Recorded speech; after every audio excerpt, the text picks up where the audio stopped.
मेरे सभी प्यारे भाई बहनों को हेतल की ओर से प्यार भरा नमस्कार। अजय नाम का एक लड़का था जो किसी शहर में रहा करता था। शहर में काफी बार मैराथन दौड़ का आयोजन किया जाता था और सभी बार अजय ने हिस्सा लिया था। पर देखने वाली बात ये थी कि वो मैराथन कभी पूरी नहीं कर पाया था। अब इस बार भी शहर में वो किसी काम से जा रहा था और उसने बड़े बड़े होर्डिंग्स लगे हुए देखे कि कुछ एक महीने के बाद वापस से किसी मैराथन का आयोजन किया जाने वाला था। तो तभी उसने मन में निश्चय कर लिया कि इस बार मैराथन में हिस्सा तो लूंगा और साथ ही साथ उसे फिनिश भी करूंगा। यही निश्चय करके उसने रोज सुबह उठ के दौड़ने की प्रैक्टिस शुरू कर दी। देखते ही देखते मैराथन का दिन आ गया। बाकी सब प्रतिस्पर्धियों के साथ साथ उसने भी अपनी दौड़ चालू कर दी। अभी आधा रास्ता देखते देखते दौड़ने में खत्म हो गया, पर फिर उसके पैर उसे जवाब देने लगे कि अजय बहुत हो गया, थक गए, ऐसे करके। पर फिर उसने अपने आप को वापस से कहा कि नहीं नहीं, इतने में हार नहीं माननी। अगर दौड़ नहीं सकते तो जॉगिंग करके ही सही, धीरे धीरे ही सही, लेकिन आगे तो जाना ही है, रुकना नहीं है। तो वो जॉगिंग करते करते जाने लगा। अब थोड़े और टाइम के बाद उसके पैर और दर्द करने लगे और अंदर से जैसे आवाज आने लगी कि अरे अब तो नहीं दौड़ा जाएगा। पर फिर से उसने अपने आप को समझाया कि नहीं नहीं Ajay, you can do it, come on, तुम चल तो सकते हो, तुम्हें फिनिश लाइन तक जाना ही है। यही सोच के अजय वापस से चलते चलते आगे बढ़ने लगा। अब फिनिश लाइन दिख ही रही थी, नजदीक ही थी कि अचानक उसके पैर की कुछ नसें खींच गई और वो गिर गया।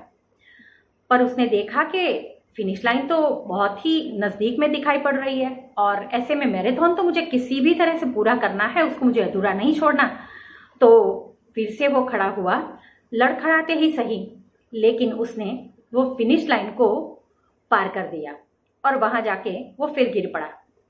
उसके पैरों में बहुत दर्द हो रहा था, लेकिन उसके बावजूद उसका मन बहुत ही प्रसन्न था। वो फिनिश लाइन को इस बार क्रॉस कर पाया, अपनी मैराथन पूरी कर पाया। इस बात का उसको बहुत ही बड़ा आनंद था और वो आनंद शायद उसके पैरों के दर्द से काफी ज्यादा मायने रखता था। तो दोस्तों, काफी बार हमारी हालत भी अजय के जैसी ही होती है। किसी भी तरह की मैराथन हम अपने मन में ठान लेते हैं कि हम ये करेंगे, वो करेंगे, ऐसा करेंगे, लेकिन क्या करते हैं हम? थोड़ी देर चलते हैं, दौड़ते हैं, थक जाते हैं और फिर हम क्विट कर देते हैं कि नहीं नहीं भाई, ये रास्ता छोड़ दो, ये तो बहुत ही मुश्किलों से भरा है, तकलीफों से भरा है, तो हम आगे नहीं जा पाएंगे। पर दोस्तों, दौड़ ना पाओ, चलो, चल ना पाओ, लड़खड़ाते ही सही, धीमे धीमे ही अपनी मंजिल के ओर पहुंचने का जो एक लक्ष्य बना देते हो आप, उसको कभी मत छोड़ो। आप किसी भी बिजनेस से ताल्लुक रखते हो, लेकिन धीरे धीरे आगे बढ़ते रहना ही अपने आप में एक बड़ी समझदारी होती है। तो जो भी आपका लक्ष्य है उसे पाने में संकोच ना करें। जैसे कि अगर आप एक स्टूडेंट है, आपके घर पे कोई मेहमान आ गया है, आपको पढ़ाई करनी है, आप 8 घंटे ना पढ़ पाए तो 3 घंटे पढ़ लिए। आप एक सेल्समैन है, बारिश का मौसम है, आपको 10 कस्टमर से मिलना है, आप 10 जगह नहीं जा पा रहे, 2-3 से ही मिल लिए।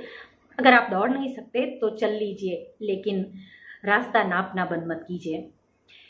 इसी के साथ मैं आपसे विदा लेती हूँ और फिर जल्द ही मिलेंगे। और अगर आपको मेरी कहानियाँ पसंद आती है तो मेरी चैनल को सब्सक्राइब करना ना भूलें। शुक्रिया।